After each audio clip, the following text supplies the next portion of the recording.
Versículo 14.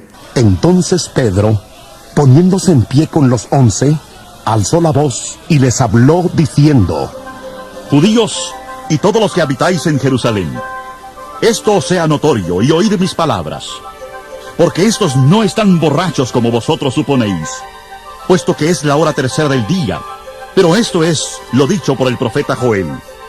En los postreros días, dice Dios, derramaré mi espíritu sobre toda carne, y vuestros hijos y vuestras hijas profetizarán, vuestros jóvenes verán visiones, y vuestros ancianos soñarán sueños. Y de cierto, sobre mis siervos y sobre mis siervas, en aquellos días, derramaré de mi espíritu y profetizarán. Y daré prodigios arriba en el cielo, y señales abajo en la tierra, sangre, fuego y vapor de humo.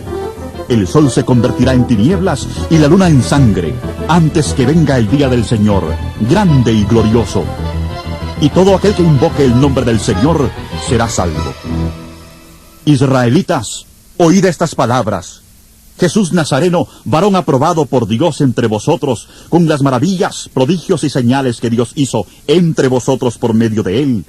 Como vosotros mismos sabéis, a este, entregado por el determinado consejo y anticipado conocimiento de Dios, prendisteis y matasteis por manos de inicuos, crucificándole, al cual Dios levantó, sueltos los dolores de la muerte, por cuanto era imposible que fuera retenido por ella, porque David dice de él: veía al Señor siempre delante de mí, porque está a mi diestra, no seré conmovido. Por lo cual mi corazón se alegró y se gozó mi lengua, y aún mi carne descansará en esperanza. Porque no dejarás mi alma en el Hades, ni permitirás que tu santo vea corrupción. Me hiciste conocer los caminos de la vida, me llenarás de gozo con tu presencia. Hermanos, se os puede decir libremente del patriarca David, que murió y fue sepultado, y su sepulcro está con nosotros hasta el día de hoy. Pero siendo profeta, y sabiendo que con juramento Dios le había jurado que de su descendencia, en cuanto a la carne, levantaría al Cristo, para que se sentara en su trono, viéndolo antes, habló de la resurrección de Cristo, que su alma no fue dejada en el Hades, ni su carne vio corrupción. A este Jesús resucitó Dios, de lo cual todos nosotros somos testigos. Así que, exaltado por la diestra de Dios, y habiendo recibido del Padre la promesa del Espíritu Santo, ha derramado esto que vosotros veis y oís. Porque David no subió a los cielos, pero él mismo dice: dijo el Señor a mi Señor, siéntate a mi diestra, hasta que ponga a tus enemigos por estrado de tus pies. Sepa pues, ciertísimamente toda la casa de Israel, que a este Jesús, a quien vosotros crucificasteis, Dios le ha hecho Señor y Cristo. Al oír esto, se compungieron de corazón y dijeron a Pedro y a los otros apóstoles: hermanos, ¿qué haremos? Pedro les dijo: arrepentíos y bautícese cada uno de vosotros en el nombre de Jesucristo para perdón de los pecados, y recibiréis el don del Espíritu Santo, porque para vosotros es la promesa, y para vuestros hijos, y para todos los que están lejos, para cuantos el Señor nuestro Dios llame.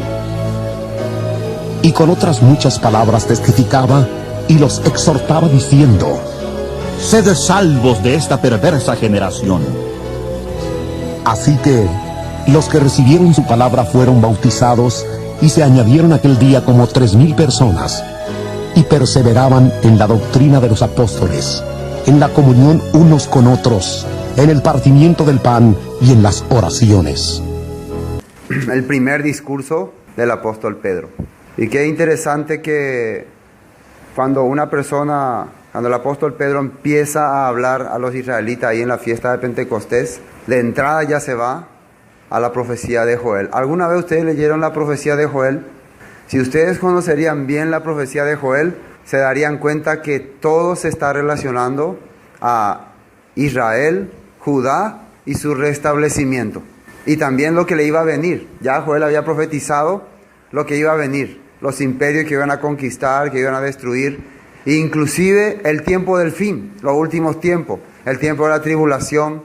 Todo está escrito en el libro del profeta Joel. Entonces, ¿por qué Pedro menciona escritura del profeta Joel aquí donde supuestamente la iglesia se está dividiendo del pueblo de Israel. Digo dividiendo porque lamentablemente hay muchas personas que piensan que acá en Pentecostés se formó la nueva iglesia.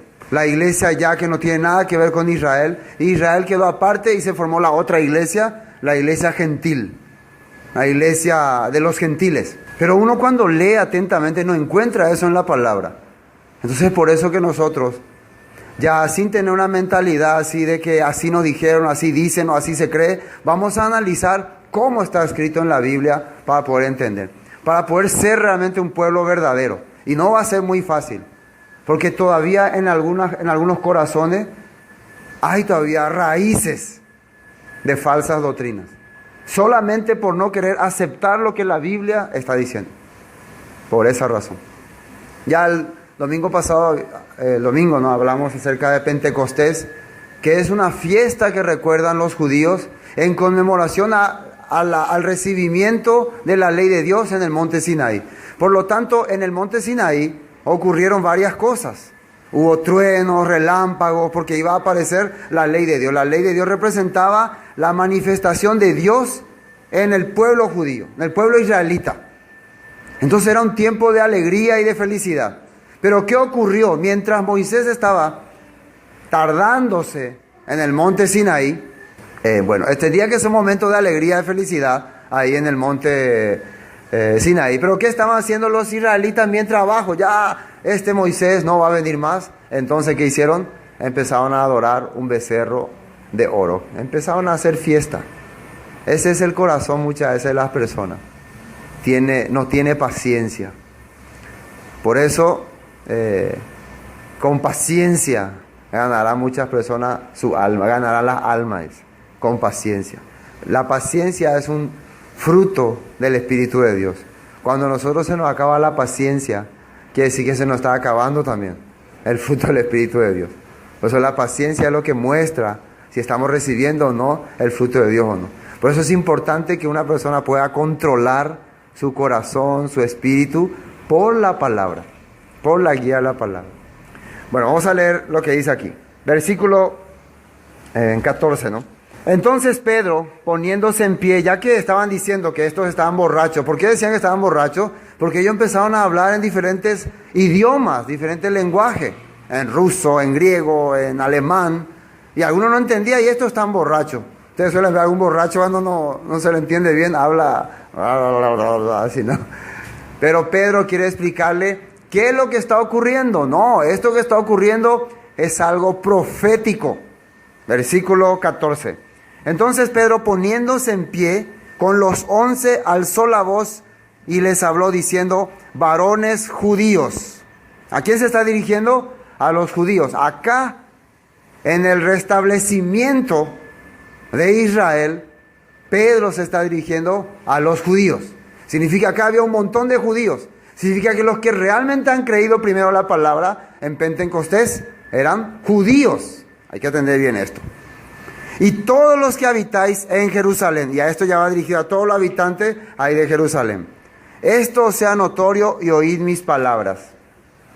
Porque esto no están ebrios como vosotros suponéis, puesto que es la hora tercera del día, mas esto es lo dicho por el profeta Joel. Esto es lo dicho por el profeta Joel. ¿Qué dijo el profeta Joel? Me hubiera gustado no leer todo el libro Joel. Es un libro muy corto, por eso yo le doy tarea. Lean por favor todo lo que dice en el libro del profeta Joel. Pero nosotros vamos a ver algunos versículos. Vamos al libro de Joel. Joel, primeramente capítulo 1 vamos a mirar. Y esta profecía de Joel iba dirigida al pueblo de Judá, a la tierra del sur. Porque en ese tiempo ellos estaban ya viviendo, alejándose de la verdad. Fíjense lo que dice. Ya primero Joel capítulo 1, después de Oseas está el libro de Joel, ¿no? Daniel, Oseas, Joel. Palabra del Señor que vino a Joel, hijo de Petuel. Oíd esto, ancianos, y escuchad todos los moradores de la tierra. ¿A quién le está dirigiendo esta palabra? A los líderes, a los entendidos. ¿ha acontecido esto en vuestros días o en los días de vuestros padres? Está preguntando. De esto contaréis a vuestros hijos y vuestros hijos a sus hijos y sus hijos a la otra generación. Que esto que voy a decirle, ustedes van a contar y va a ocurrir y van a saber sus hijos, su hijo y de generación en generación. Otra vez, ¿a quién se está dirigiendo Joel? A los judíos, al pueblo judío. ¿Qué va a pasar con el pueblo judío de generación en generación en generación? Vamos a ver. El versículo 4. Lo que quedó de la oruga comió el saltón, y lo que quedó del saltón comió el revoltón, y la langosta comió lo que del revoltón había quedado. Ya, ¿qué le parece eso que vamos a contar de generación en generación en generación? Ahí nos quedamos medio, vaya, ¿cuál se dio? Un poco extraño, ¿no? Pero vamos a tratar de explicar. Estos son la manera que Dios expresaba a su pueblo, era comparando sus cosechas. Como Él le quería mostrar las profecías, era mostrándole sus cosechas. Y normalmente en Israel existían plagas que invadían las cosechas. A través de estas plagas quería hacerle entender lo que se venía para el pueblo. Por ejemplo, primero le dice, lo que quedó de la oruga comió el saltón. La oruga es un gusanito que corta las hojas, que divide las hojas, que corta las hojas, corta las ramas antes de convertirse en bicho. Esa es la oruga. Entonces, el primer insecto que generalmente agarra las cosechas son orugas, gusanos, que van cortando las hojas, van cortando las ramas. Es una plaga para los israelitas. Después vamos a ver qué significa esa oruga. ¿Qué le está tratando de decir? Bueno, lo que quedó de la oruga lo comió el saltón. Y el saltón es otro insecto, un bicho que ataca en cantidad y en extensión grande. Ataca hacia a los cultivos, ataca, no destruye del totalmente. Eso es la característica del saltón. Pero así, vos ves tu cosecha lleno de saltones. Entonces tenés que espantar ahí. Imagínense que vos estás cortando y llevas, y cuando estás llevando ahí lleno de saltoncitos. Ahí, ¿te vas a servir o no? Entonces tenés que sacar todo. Entonces la característica del saltón que es arrasar y en extensiones grandes. Eso hace el saltón. Es un bichito, no sé cómo se llamaría en nuestro tiempo ese bicho. Saltamonte. Ahí está. Bueno. Después hay otro bicho, se llama, lo que quedó del saltón lo comió el revoltón. Ese es otro bicho. Y el revoltón es un bicho que ataca también, pero con la lengua, tiene una lengüita que va y saca así dicen que el producto, la parte principal de la cosecha va y mete su lengua y ahí ya empieza a contaminar todo. O sea, hace que su saliva quede todo por los frutos. Entonces se queda contaminado. O sea, la característica del, ¿cómo se llama? El revoltón es dejar su saliva, ¿no? Su lengua por las cosechas. Más o menos imagínense un bichito que deja todo su baba ahí por tu maíz o por tu maní. Sería horrible, ¿o no? Bueno, y finalmente, y la langosta comió lo que del revoltón había quedado. Aparece último insecto, la langosta. Y la langosta sí que es terrible. Es un bicho que viene y come y destroza y destruye. En un segundo, en unos minutos queda vacío tu cosecha. Destrucción total. Así está hablando Joel al pueblo de Judá. ¿Qué le está tratando de hacer entender? Y yo viendo lo que significa para el pueblo de Israel esta visión, le estaba queriendo mencionar sobre los imperios que iban a conquistar Judá. Acá estamos hablando exclusivamente de Judá. Entonces, el primer bicho, que era la oruga, representaba a Babilonia. ¿Qué es lo que hizo Babilonia con Judá, con el pueblo judío? ¿Qué es lo que hizo? Le cortó de su tierra. Fue lo que empezó a dividirle. Hasta ese tiempo Judá estaba reinando, estaba estableciéndose, pero aparece Babilonia y corta su poder. Desde ese momento nunca más Judá fue independiente, siempre estuvo dependiendo de otros, desde aquel momento. Entonces lo que hace la oruga, corta. Después aparece el saltón, bicho que ataca en gran extensión. Fue el imperio persa, que viene y si ustedes leen la Biblia, dice que el imperio persa se extendía de territorios enormes y abarcaba todo. Les dio aparentemente una libertad a los judíos, pero siempre estaban encima de ellos, siempre encima de ellos. Eso hicieron los persas. Y después viene el revoltón, dicho que con la lengua destruye la cosecha, el imperio griego. ¿Qué imperio vino después del persa? El imperio griego. ¿Cuál era la característica del imperio griego? Su cultura. Ellos querían introducir su cultura en el pensamiento judío. Por eso inclusive ellos hicieron que los judíos sigan su costumbre. La costumbre de adorar el cuerpo, por ejemplo. Los griegos tenían la característica de adorar el cuerpo, de hacer filosofías. Y ellos muchas cosas de la palabra de Dios le convirtieron en filosofía. Eso hicieron los griegos. Y finalmente, la langosta, bicho que destruye todo a su paso. ¿Qué imperio fue el que llegó después de Grecia? Romanos. ¿Qué hicieron ellos? Al ataque.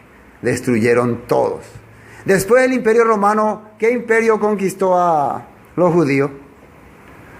Ninguno. Hasta ahora siguen los romanos dominándolo. Hasta ahora el pueblo de Dios está cautivo ante el imperio romano, ahora espiritual. Romano espiritual. Porque todavía están en sus doctrinas y en sus conocimientos. Esto ya se le estaba avisando que le iba a acontecer a estas personas, a este pueblo. Bueno, el versículo 5 dice: despertad, borrachos, y llorad, gemid, todos los que bebéis vino a causa del mosto, porque os es quitado de vuestra boca. Porque pueblo fuerte e innumerable subió a mi tierra, sus dientes de león y sus muelas de león. Así le está hablando. Pues no puedo leer todo porque sería largo. Vamos al capítulo 2. Joel capítulo 2, versículo 1. Fíjese lo que dice ahí. Tocad trompeta en Sión y dad alarma en mi santo monte. También todos los moradores de la tierra, porque viene el día del Señor, porque está cercano. Entonces Joel les advertía, ya empiecen a tocar, ¿cómo se dice en hebreo trompeta? Shofar. Tonón, tonón, tonón. Va a llegar el día del Señor, en que se va a tener que solucionar todos estos problemas. Y ustedes tienen de tarea leer todo el capítulo 2, pero yo leo el versículo 13. Versículo 13, capítulo 2, versículo 13.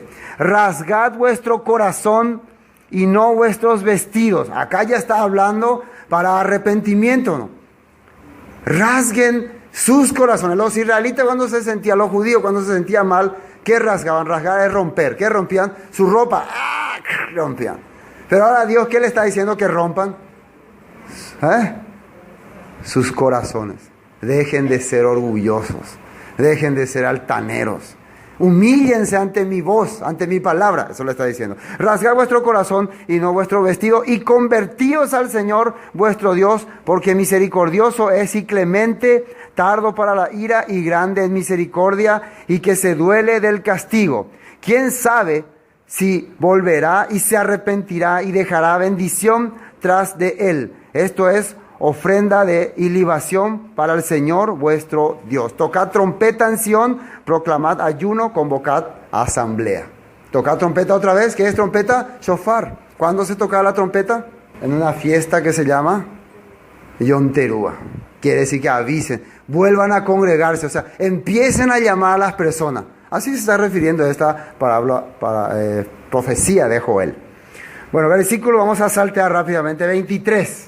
Dice: vosotros también, hijos de Sión, alegraos y gozaos en el Señor vuestro Dios, porque os ha dado la primera lluvia a su tiempo, y hará descender sobre vosotros lluvia temprana y tardía como al principio. ¿Y esto qué significa? Los israelitas tienen 2 temporadas de lluvias.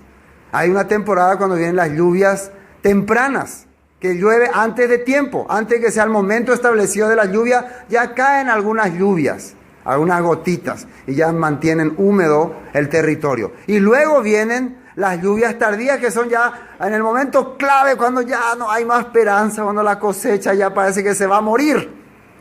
Y cuando ellos están orando, Señor, por favor, envía la lluvia, envía, estamos la última de la última, nuestras cosechas ya están por morir. Y ahí viene una lluvia terrible. ¡Oh, gracias! ¿A qué se estará refiriendo con lluvias tempranas y lluvias tardías?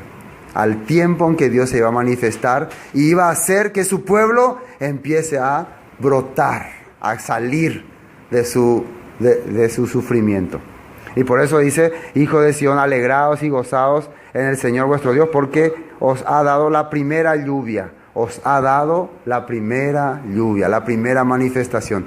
¿Quién está tocando este texto? Estos textos, ¿quién está tocando? Pedro está hablando de esto. O sea que Pedro está entendiendo que esto que está ocurriendo ahí en Jerusalén, en tiempos de Jesús, son manifestaciones de las lluvias tempranas. Las primeras lluvias, los primeros frutos. Pentecostés significa primeros frutos, primicias. Están empezando a salir. Esto que está ocurriendo es lo que profetizó Joel. Y está ocurriendo aquí. Versículo 27, seguimos en el 2:27. Y conoceréis que en medio de Israel estoy yo, y que yo soy Señor vuestro, el Señor vuestro Dios, y que no hay otro, y mi pueblo nunca jamás será avergonzado. Yo estoy en medio de Israel. Van a conocer, cuando empiecen a llegar las bendiciones, las abundancias, ¿qué van a entender todos los hijos de Dios? Que Él está en medio de Israel. En medio de Israel, otra vez. En medio del pueblo de Israel. Ahí está. Y si ustedes leen bien, no hay aquí ningún Israel ficticio. Es el Israel que está establecido aquí en la Biblia. Bueno, ahora sí, versículo 28. ¿Qué dice ahí? Esto es lo que leyó el apóstol Pedro. Y después de esto, después de que el pueblo se arrepienta, después de que el pueblo entienda que Dios está manifestando a ellos, ¿qué ocurrirá? Y que sepan que Dios está en medio de ellos, dice así: después de esto derramaré mi espíritu sobre toda carne, y profetizarán vuestros hijos y vuestras hijas, vuestros ancianos soñarán sueños, y vuestros jóvenes verán visiones. Y también sobre los siervos y sobre las siervas derramaré mi espíritu en aquellos días, y daré prodigios en el cielo y en la tierra, sangre y fuego y columnas de humo. Esto ya, lo que está saliendo en el versículo 31, se refiere a los últimos tiempos. El sol se convertirá en tinieblas y la luna en sangre antes que venga el día grande y espantoso del Señor. Referencia, Mateo 24, el tiempo del fin. Después, y todo aquel, versículo 32, que invocare el nombre del Señor será salvo. ¿Qué significa esto? Todo aquel que invocare, todo aquel que pueda notar, que pueda distinguir que estamos llegando en esos tiempos. No es que alguna persona de repente, quiero invocar el nombre del Señor. Señor, no. Todas estas cosas tienen que empezar a ocurrir en tu vida. Tienes que empezar a despertar, a regresar, a volver, a darte cuenta que estaba viviendo perdido, que estaba viviendo sin esperanza, que estaba viviendo sin Dios. Y cuando toda esta cosa empieza a surgir en tu corazón, ¿qué vas a querer hacer? Señor, aquí estoy yo. Yo soy también una tu oveja perdida. Yo soy también uno de tu remanente infiel. Señor, vas a empezar a invocar. ¿Y por qué vas a ser salvo? La salvación significa salir del mundo de perdición. Salir del mundo donde no hay esperanza. Eso significa salvación. ¿Por qué dice todo aquel que invoca el nombre del Señor será salvo? Porque va a entender que este no es su camino, que este no es su destino, que este no es la vida que Dios había preparado para él, que hay algo mejor. Entonces, Señor, quiero ir a ese lugar. Esto Pedro les está hablando a los israelitas, a los judíos ahora. Llegó el tiempo en que salgan de su doctrina, de sus religiones, de su fanatismo, de su mundanidad y vuelvan al camino que Dios había preparado. Llegó el tiempo. Versículo 32. Todo aquel que invocar el nombre del Señor será salvo, porque en el monte de Sión y en Jerusalén habrá salvación, como ha dicho el Señor, y entre el remanente al cual Él habrá llamado. Y atiendan bien este versículo, porque todo aquel que invocar el nombre del Señor será salvo. ¿Por qué? Porque en el monte de Sión, ¿dónde es el monte de Sión? El lugar donde Dios va a empezar a llamar a su pueblo. Ahí dice, en Jerusalén. ¿Dónde dice? Jerusalén, ahí se va a manifestar. Y después habrá, ¿cómo se dice salvación en hebreo? Yeshua. Habrá Yeshua. ¿El nombre de Jesús está apareciendo acá o no? Después dicen algunos que no aparece el nombre de Jesús en la Biblia. Si ustedes tuvieran en hebreo su Biblia, verían ahí Yeshua, ¿no? ¿Saben? Si ustedes en hebreo verían, saldría Yeshua. Así saldría. Habrá Yeshua en ese momento. Habrá salvación. Pero como nosotros el nombre de Jesús no aparece en la Biblia. Ahí está. Aparece. Por eso muchos judíos no le llaman a Yeshua, a Jesús, Yeshua. Le ponen otro nombre. O sea, prefieren llamarle Jesús nomás. Díganle Jesús nomás. O Jesús. No le llaman Yeshua. Para ellos es una infamia decirle Yeshua. Pero nosotros sabemos que ese es su nombre, ¿o no? Muchas veces nosotros tenemos vergüenza de decirle Yeshua. Imagínense. Y ese es el nombre que Dios en todas las partes muestra en la Biblia. ¿Qué dice acá? Dice, y en Jerusalén habrá salvación, como ha dicho el Señor, y entre el remanente al cual Él habrá llamado. No es que todos van a ser salvos. Un remanente. Es el remanente que pueda oír a este Salvador, que pueda captar su corazón entre esos judíos. Así será. Capítulo 3 dice, porque he aquí que en aquellos días y en aquel tiempo en que haré volver la cautividad de Judá y de Jerusalén. ¿Qué va a hacer Dios en aquel tiempo? Hará volver la cautividad de Judá y de Jerusalén. Va a restablecer lo que la oruga, el revoltón, el saltón y la langosta habían destruido. Dios va a restablecer todo eso otra vez. Un versículo más, el versículo 16. Y el Señor rugirá desde Sión y dará su voz desde Jerusalén, y temblarán los cielos y la tierra, pero el Señor será la esperanza de su pueblo y la fortaleza de los hijos de Israel. Versículo 20. Pero Judá será habitada, ¿qué dice ahí? Judá será habitada, ¿qué dice ahí? Para siempre. ¿Y Jerusalén, hasta cuándo? Por generación y generación. Y limpiaré la sangre de los que no había limpiado, y el Señor morará en Sión. Limpiaré la sangre de los que no había limpiado. ¿Cómo los va a limpiar? Los va a redimir otra vez. Su pueblo judío volverá a comprender que su Salvador ya había venido a rescatarle. Pero ahora ellos estaban parcialmente, ¿cómo estaban? Endurecidos. Y esto sabemos ya por qué. Porque tendrían que ir a rescatar al otro grupo de Israel, que son las 10 tribus perdidas. Por eso ocurrió ese endurecimiento parcial. Pero cuando ya todo se establezca, Dios también a ese remanente fiel que ha creído en el Salvador, les limpiará eso, les salvará. Bueno, ahora sí, volvamos a Hechos. Y ahora entendemos lo que Pedro estaba tratando de decir, o sea, lo que Pedro estaba explicándole a estas personas. Claro, ahí estaban varones piadosos, judíos, prosélitos. ¿Ustedes creen que ellos no entenderían estas cosas? Pero si le hablamos a personas que nunca leyeron la profecía de Joel, que ni quieren lo escuchar, no quieren lo aprender, no me hablen del Antiguo Testamento porque se embojazun, me andas en tu sello hoy, ya hay potán nuevo, ese Nuevo Testamento, yo quiero escuchar solamente el Nuevo Testamento, no quiero que me hablen de cosas antiguas, quiero que me cuenten cosas nuevas.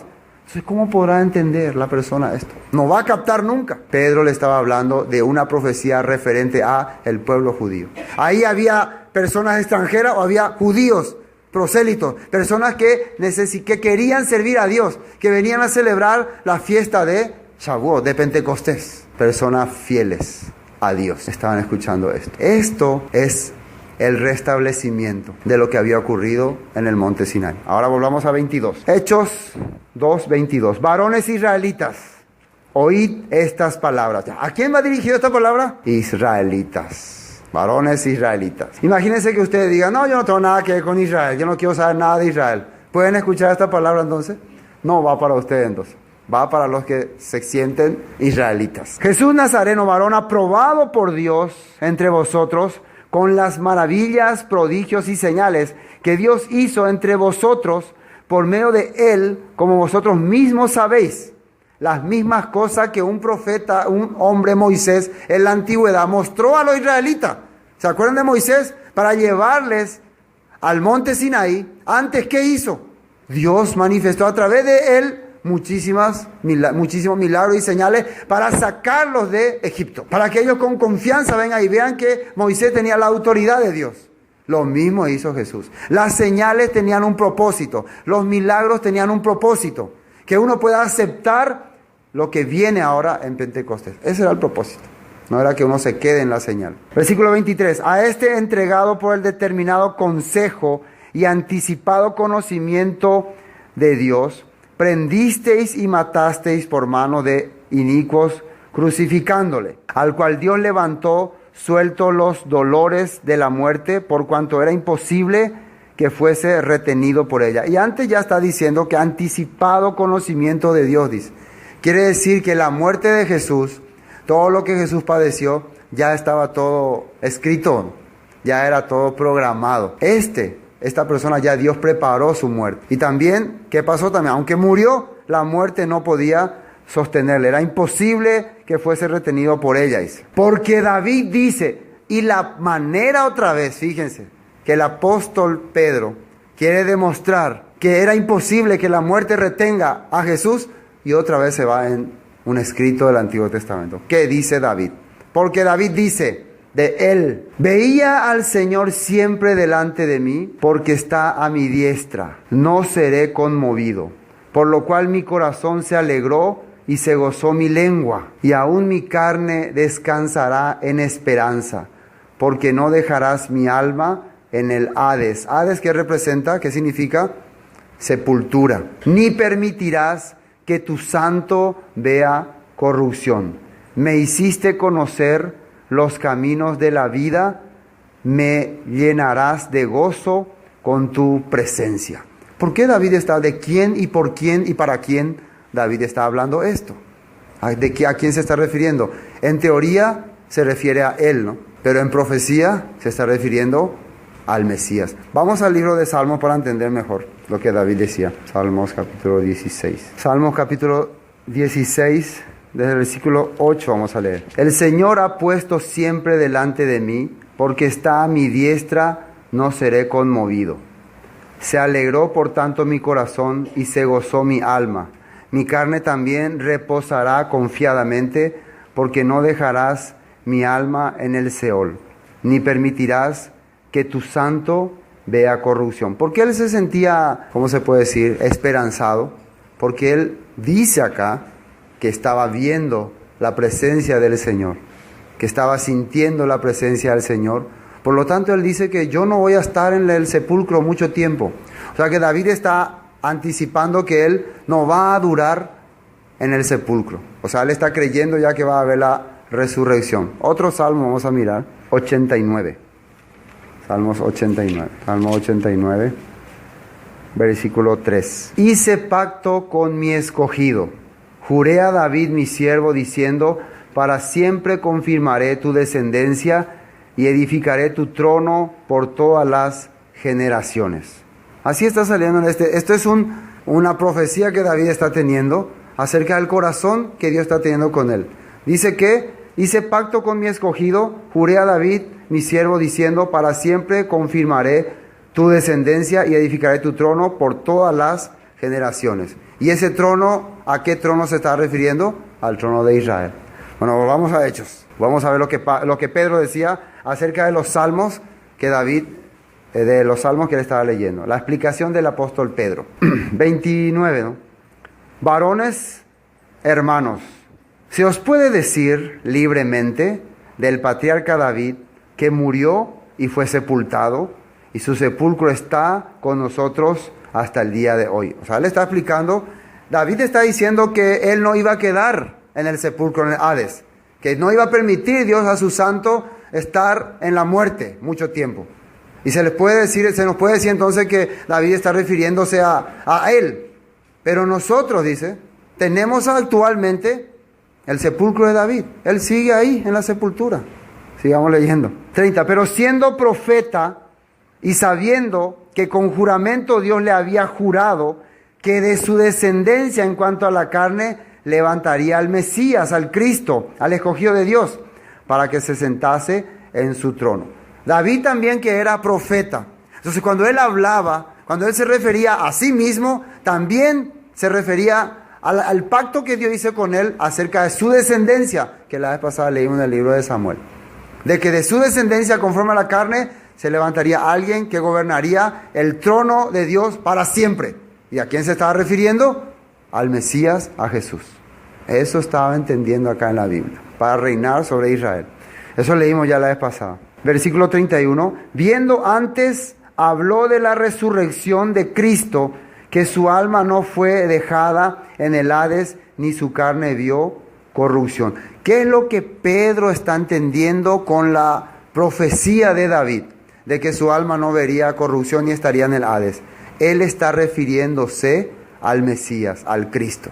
O sea, si alguien quiere tener prueba profética de que el Mesías iba a levantarse de los muertos, está acá en el Salmo de David. Y Pedro está creyendo así.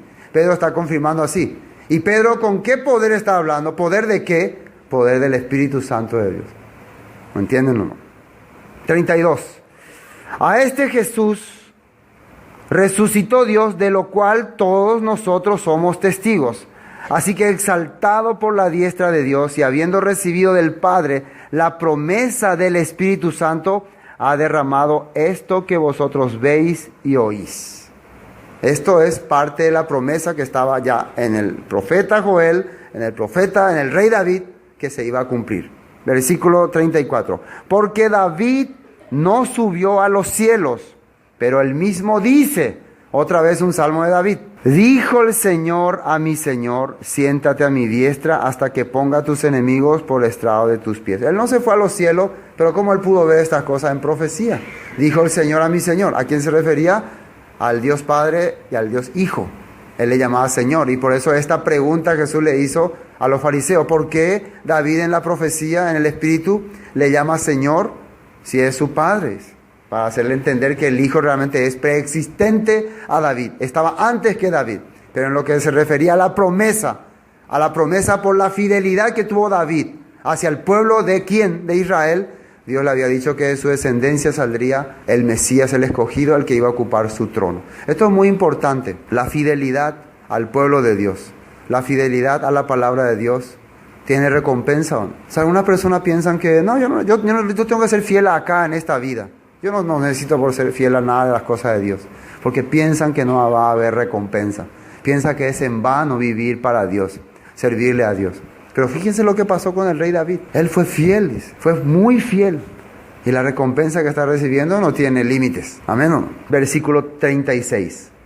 Sepa pues, y acá viene lo duro, ciertísimamente.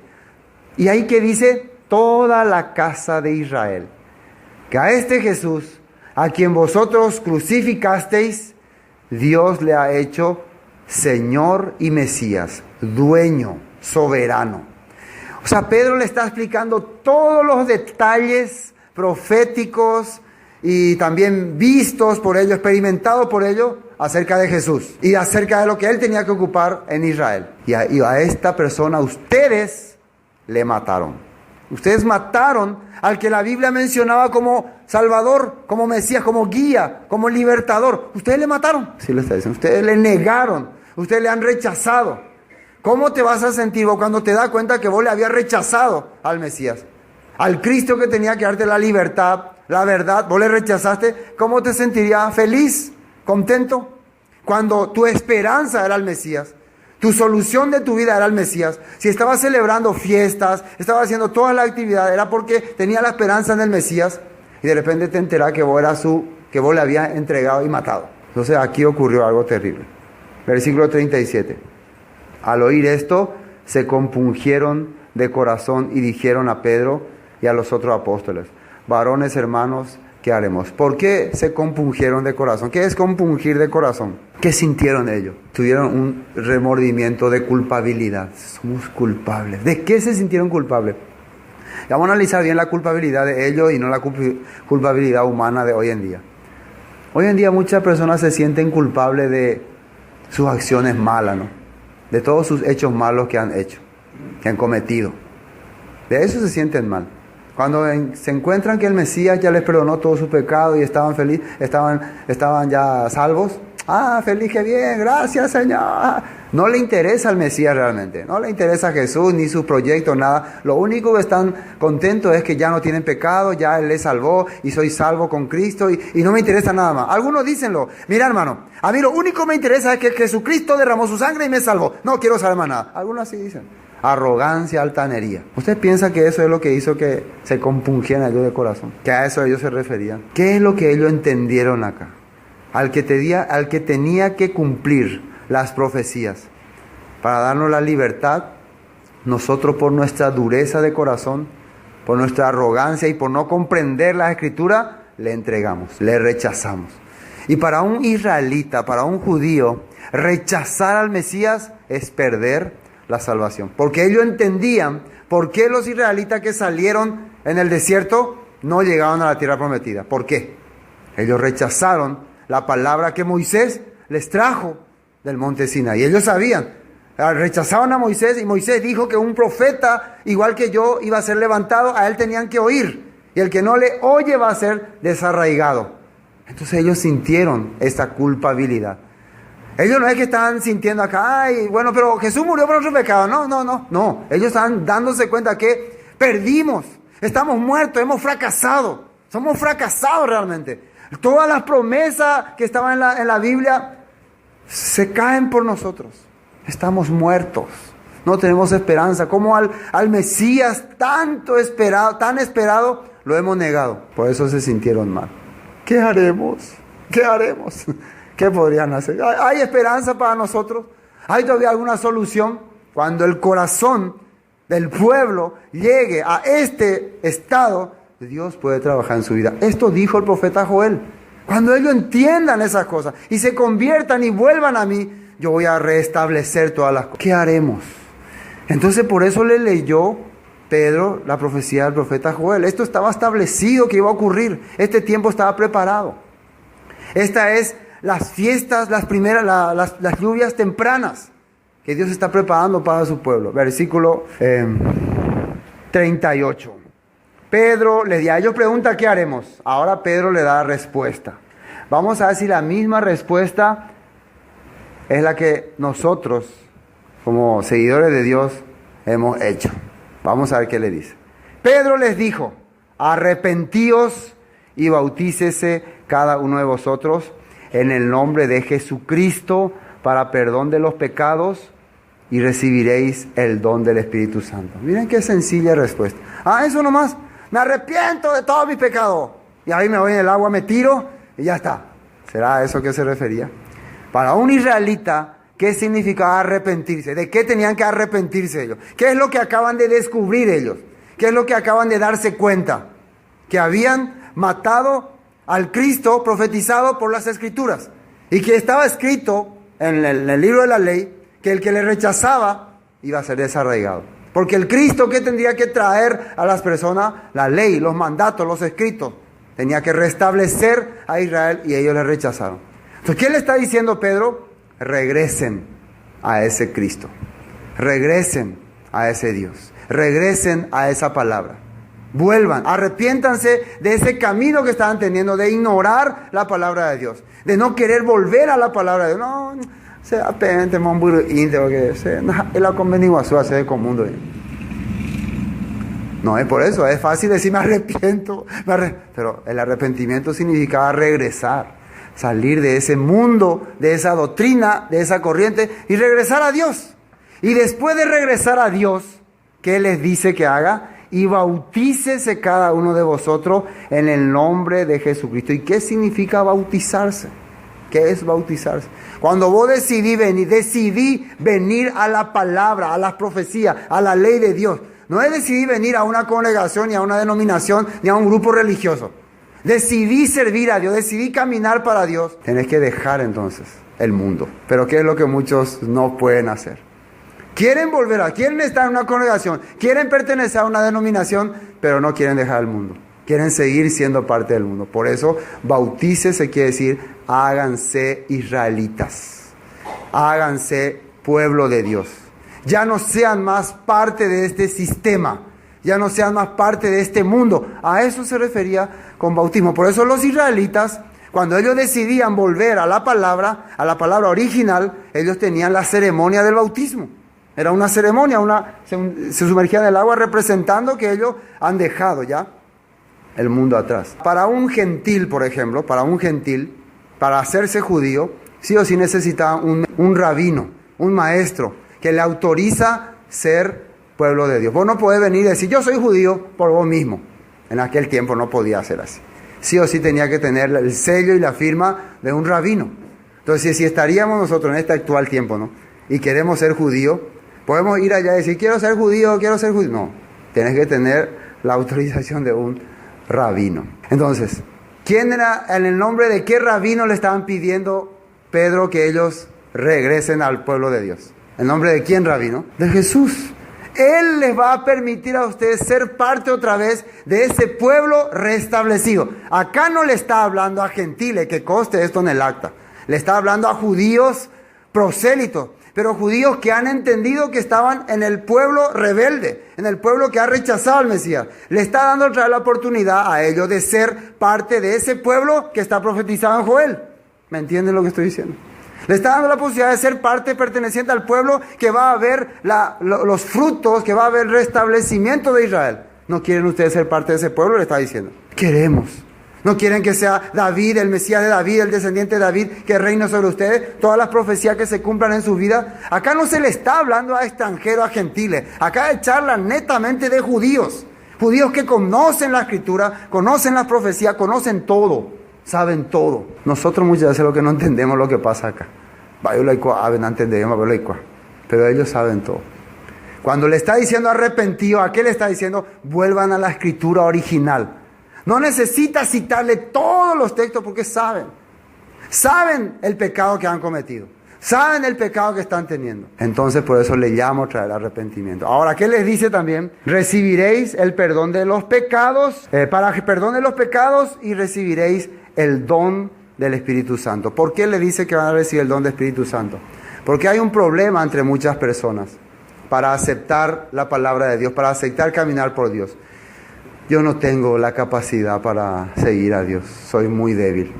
Yo, por ejemplo, ¿por qué no te convertí en predicador, en siervo de Dios? No, yo no sirvo. No, yo no puedo. ¿Qué quiere decir eso? Que esa persona depende de Él para hacer las cosas. Que él piensa que depende de él. Acá que dice que la persona que vuelva a la palabra, que se bautiza, ¿qué va a ocurrir en su vida? Va a recibir el don del Espíritu Santo.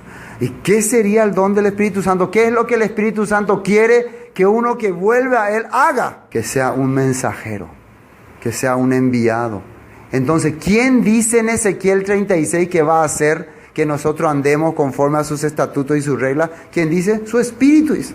El Espíritu del Señor, Él mismo, y haré que andéis en mis estatutos y los pongáis por obra. Él va a hacer. ¿Por qué las personas tienen miedo de venir hacia Dios? Porque se miran a sí mismos. Es que yo soy muy terrible, me gustan mucho las cosas del mundo.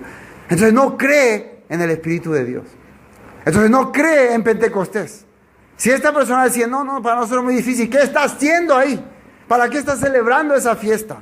Si esa fiesta representa el retorno a la verdad.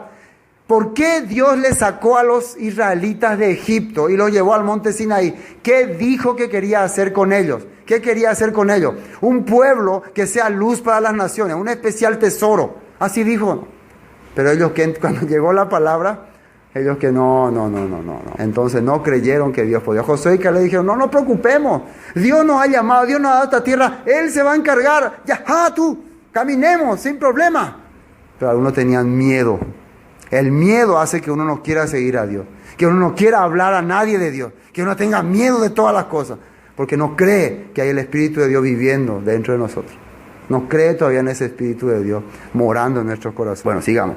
Porque para vosotros, versículo 39, es la promesa, y para vuestros hijos, y para todos los que están lejos, para cuanto el Señor nuestro Dios llamare. Para vosotros es la promesa, y para vuestros hijos. ¿Y qué dice acá? Y para todos los que están lejos, y para cuanto el Señor nuestro Dios llamare. Y vamos a ver un texto en Efesios primeramente.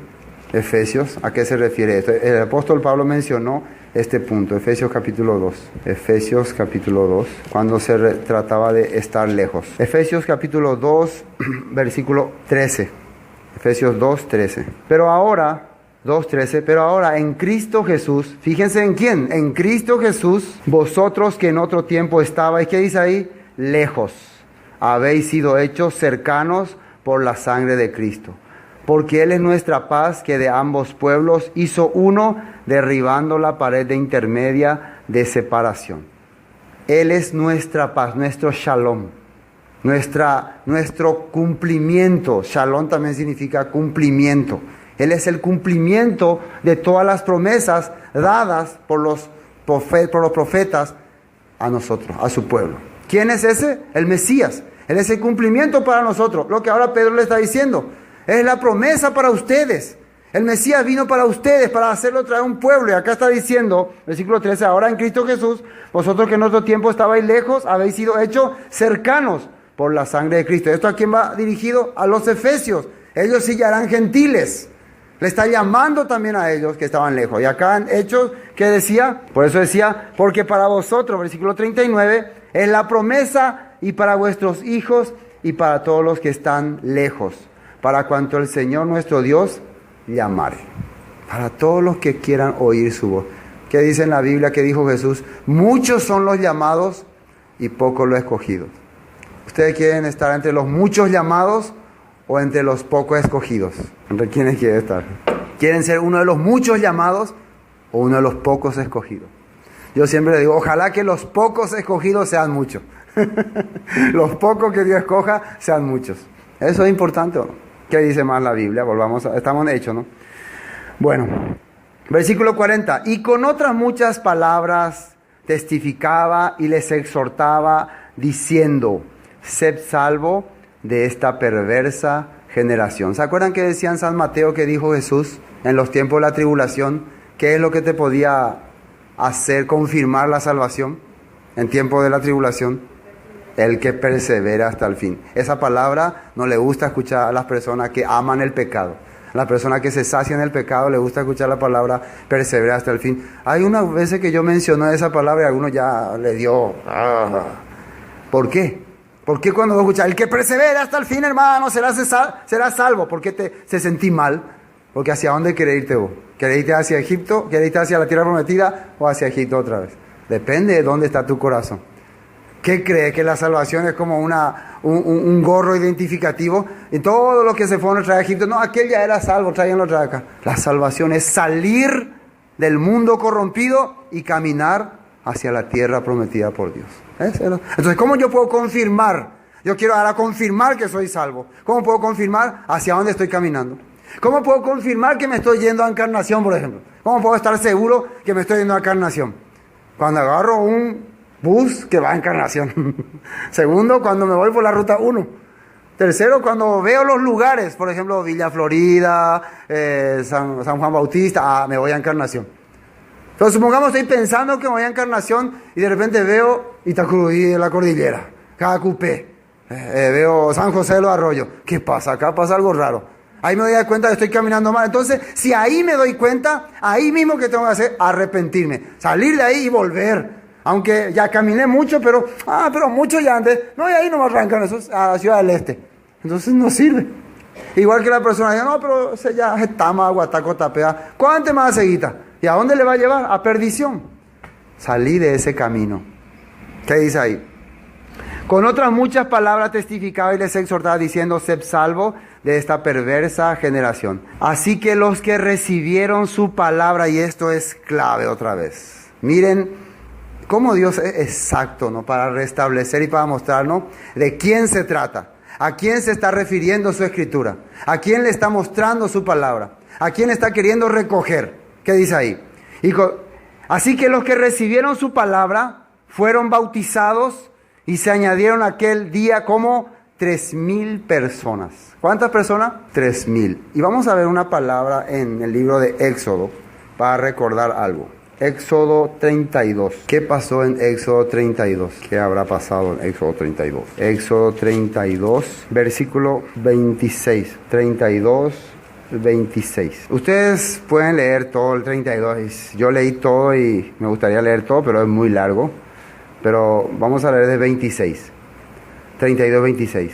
Esto es cuando Moisés estaba recibiendo la palabra la ley de Dios en el monte Sinaí, y mientras abajo, ¿qué estaban haciendo los israelitas? Estaban pecando, haciendo desastre, y luego Moisés se baja y ve el horror. ¡Oh, qué horror! ¿Qué hicieron? Y después, mira, él reacciona, tira las tablas de la ley y las rompe. 26. Se puso Moisés a la puerta del campamento y dijo, es más o menos como Pedro también ahora, es casi igualito: ¿quién está por el Señor? ¿Quién quiere realmente seguirle a Dios? ¿Quién realmente quiere caminar en pos de Él? A pesar de que ellos estaban en desastre en ese momento, viviendo en pecado, haciendo desastre, le da otra vez la opción. ¿Quién quiere caminar para Dios? Júntense conmigo. Y se juntaron con él todos los hijos de Leví. Y él les dijo, así ha dicho el Señor, el Dios de Israel: poned cada uno su espada sobre su muslo y pasad y volved de puerta a puerta por el campamento y matad cada uno a su hermano y a su amigo y a su pariente. Así le dijeron que hagan, saquen su espada y empiecen a buscarle a todos esos malvados, todos los instigadores, todos los que estaban viviendo, instigando a rebelarse contra Dios, contra la palabra. Vayan y mátelo. ¿Qué pasó acá?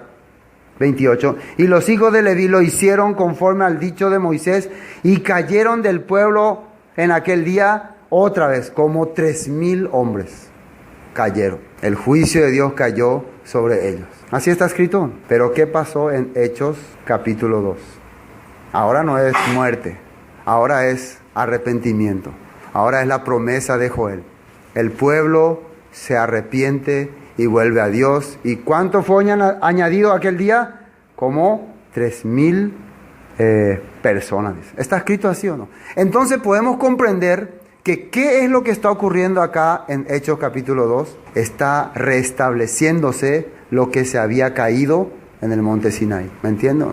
Lo que habían invalidado, lo que no habían cumplido en el monte Sinaí, acá se está cumpliendo. Otra vez Dios le está dando la oportunidad, la esperanza, a través de Jesucristo el Mesías.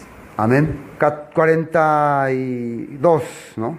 Y perseveraban en la doctrina de los apóstoles, en la comunión unos con otros, en el partimiento del pan y en las oraciones. ¿Qué es perseveraban? Perseveraban que cuando recibieron este bautismo, cuando recibieron esta unción, cuando se hicieron ya miembros, bueno, gracias, ahora me voy otra vez a disfrutar mi vida, a vivir mi carnalidad. Eso hicieron. Empezaban a tener comunidades, compartían. Empezaban a estudiar la Escritura. La palabra perseveraban, primeramente, ¿qué aparece aquí? La doctrina. ¿Qué es doctrina? La enseñanza que los apóstoles daban. ¿Qué sería lo que los apóstoles le enseñaban al pueblo de Dios? La Escritura de Dios, los profetas. Ellos se reunían para aprender la palabra. No solamente se reunían para aprender, es como el famoso dicho, yo me voy por la palabra nomás, no voy para mirar a estos hipócritas, esta gente hipócrita. Yo me voy por la palabra nomás. Algunos ni al pastor le caen bien, pero la palabra va a escuchar. El pastor no me cae bien, me cae gordo.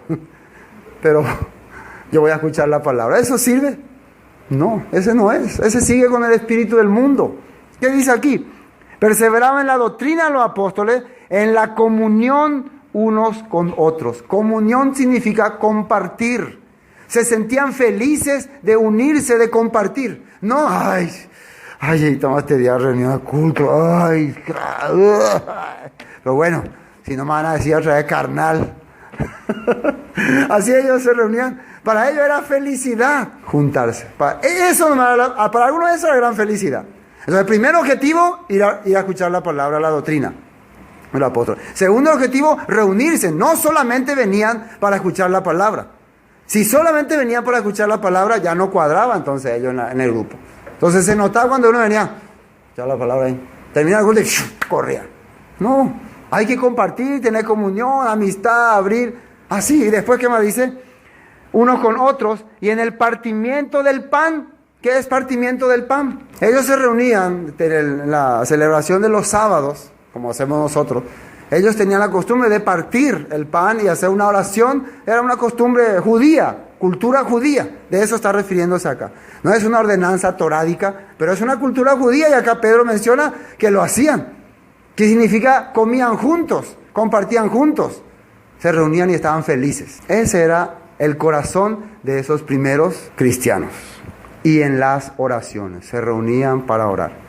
Y bueno, lo que sigue, la vida de los primeros cristianos, vamos a continuar el próximo culto.